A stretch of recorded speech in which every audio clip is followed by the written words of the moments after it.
Greetings, welcome to uh, Intro to Communication. This is the Cultural Immersions Guideline. This project, let me give you some context to what this typically would be if this were not a um, COVID-19 era.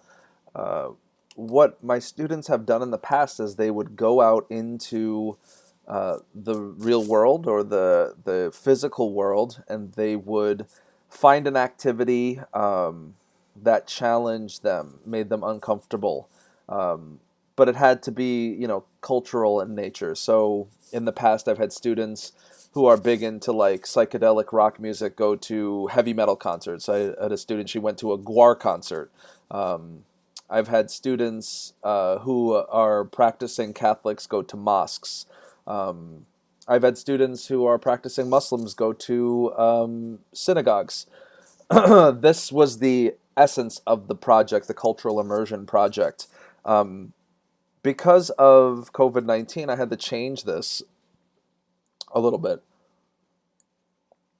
So, what the project is now is something that you can do at home. So, one of the things that I have allowed in the past, even before COVID-19, was to go to a cinema and watch a foreign language film with subtitles.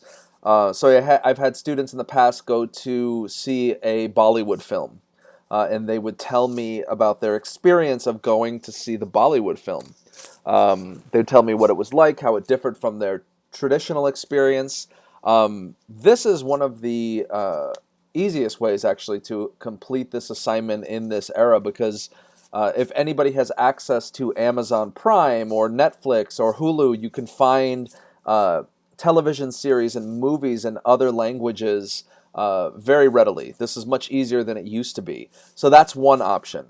Another option that I had, which I fully support, which kind of mirrors another way that this assignment has been completed in the past, is to in a pre-COVID-19 era, people would take a close friend of theirs to a ethnic restaurant and have their friend order food for them and explain the food that they're eating as they're eating it, and that would count as an experience for the Cultural Immersion Project.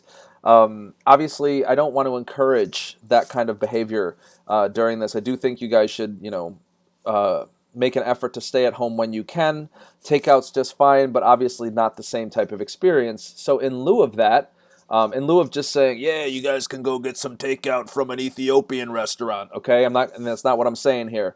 I would encourage you to find a recipe from another tradition and make that recipe with your family or make it by yourself and talk about how that experience differed. Talk about the techniques that you use for cooking, talking about the ingredients used, and talk about what the experience was like producing this new dish and eating it, and maybe sharing it with your family and what they thought about it. So those are two options for this. I still would like you to do the cultural immersion activity. If you have any more creative approaches to this, that's fine. But these are two ways that we can do this in a in a virtual way, in a way that does not require you to leave your house. So, with that being said, that is the cultural immersion project.